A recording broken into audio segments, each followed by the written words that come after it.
Well, it depends on where they go.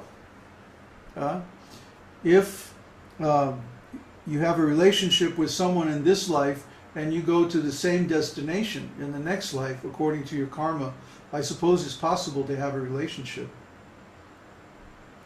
But for the most part, the people who have relationships in this material world, having relationships on the material platform, not on the spiritual platform.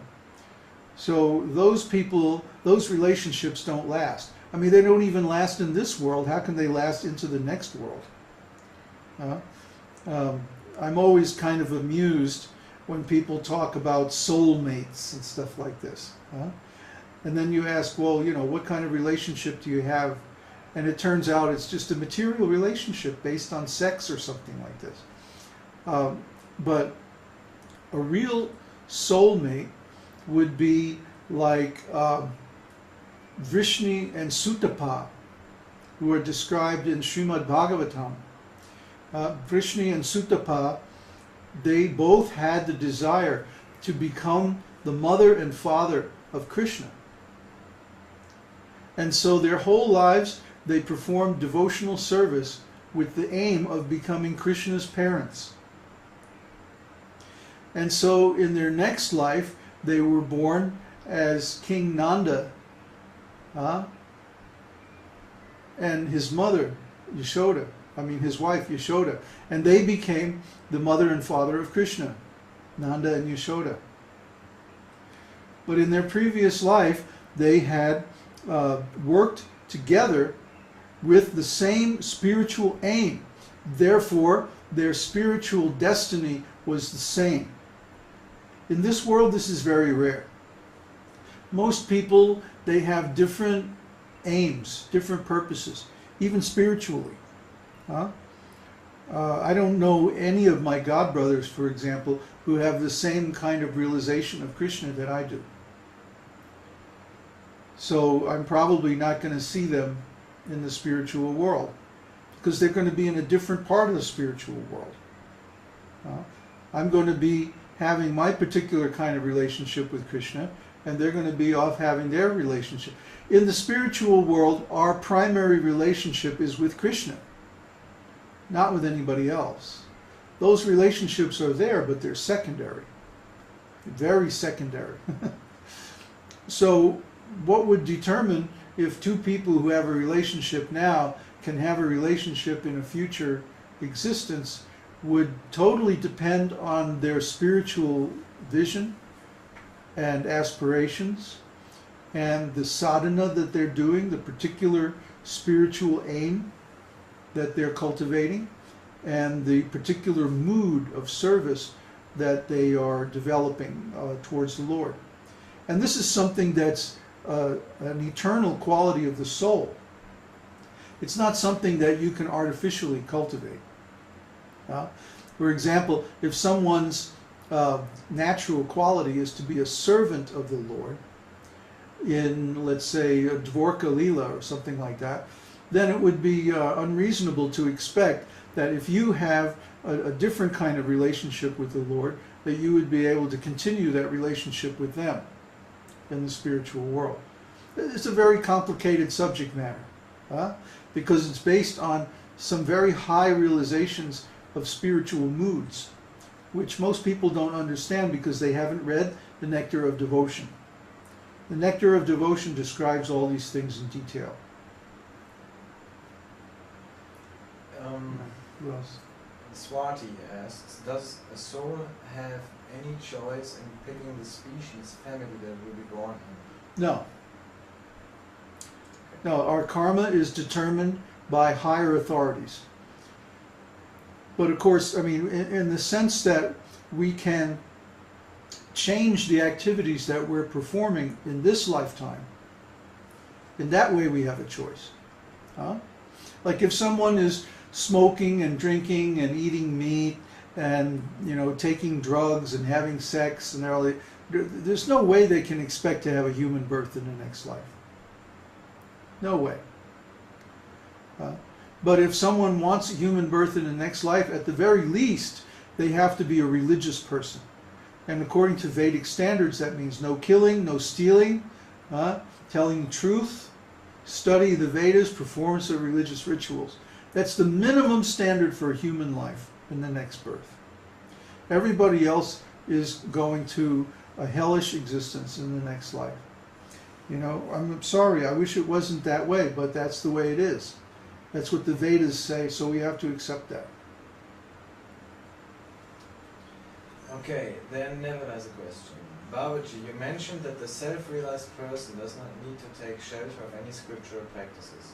How do we then understand the behaviors of devotees like Dhruva Maharaj at the time after he completed his reign, when he was already self-realized, when he goes and asks for the blessings of rishis, etc.? He's showing the example. Just like Jesus Christ was born perfectly self-realized, pure devotee, Nitya Siddha, or Srila Prabhupada for that matter. Same example. He's born Nitya Siddha, fully self-realized. But still, he takes a guru, he performs sadhana, and he does all kinds of activities to show the proper example. Because that's the duty of a self-realized soul. I mean, actually, there is no duty for a self-realized soul, but usually out of compassion, they will try to show a good example without compromising their realization as far as possible. You see, for example, there's a discussion in the third adhyaya, third pada of Vedanta Sutra, that when a soul becomes self-realized, is he obligated to perform Vedic rituals such as Varnashram Dharma or not? And the conclusion is that he's not obligated. Why? Because the duty of a self-realized soul is to hear, chant, and meditate about the glories and qualities and pastimes of the Lord. That's the only duty of a self-realized soul. In other words, the actual platform of the Vaishnava is very, very exalted. It means that he has self-realization. He has actually seen the Lord face to face. That's the actual meaning of Brahmana. A Brahmana is someone who has actually seen the Lord face to face. And then his duty is to show a good example to others. But he doesn't have to. If he doesn't want to, he doesn't have to.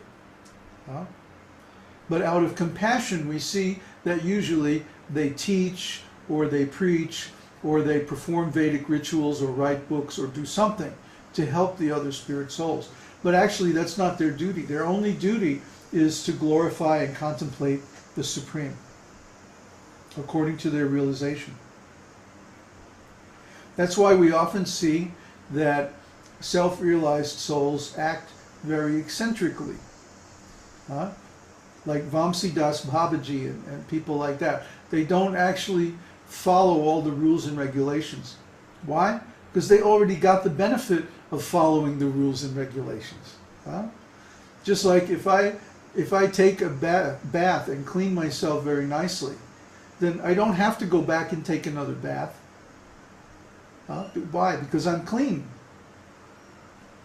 Otherwise we'd be taking bath all the time, right?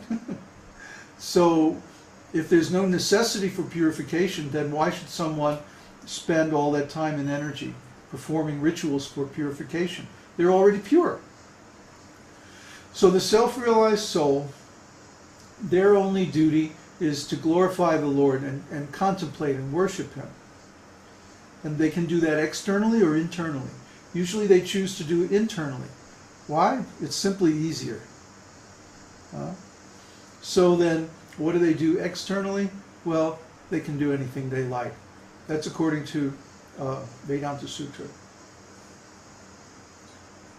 Another question by Neville. When Krishna says there is no diminution on the spiritual path, how do we understand the regression of the soul into lower species of life? Well, that's because they don't have any transcendental realization to begin with. When Krishna says there's no diminution, he's talking about those things that are spiritual. Just like Bhagavad Gita 2:16 says, of the things that exist they are permanent. And of things that are temporary, that means they're non-existent. So when someone attains transcendental realization, that's eternal. Because everything spiritual is eternal. The soul is eternal, God is eternal, the spiritual world is eternal. But everything in this material world is temporary. So when a soul performs activities of material quality, that generates karma. And according to that karma, they may have to fall down into the animal species or whatever. But all that is temporary. Krishna is talking about he makes sure that once we realize something of the spiritual nature, we never lose that. A question by Andrej.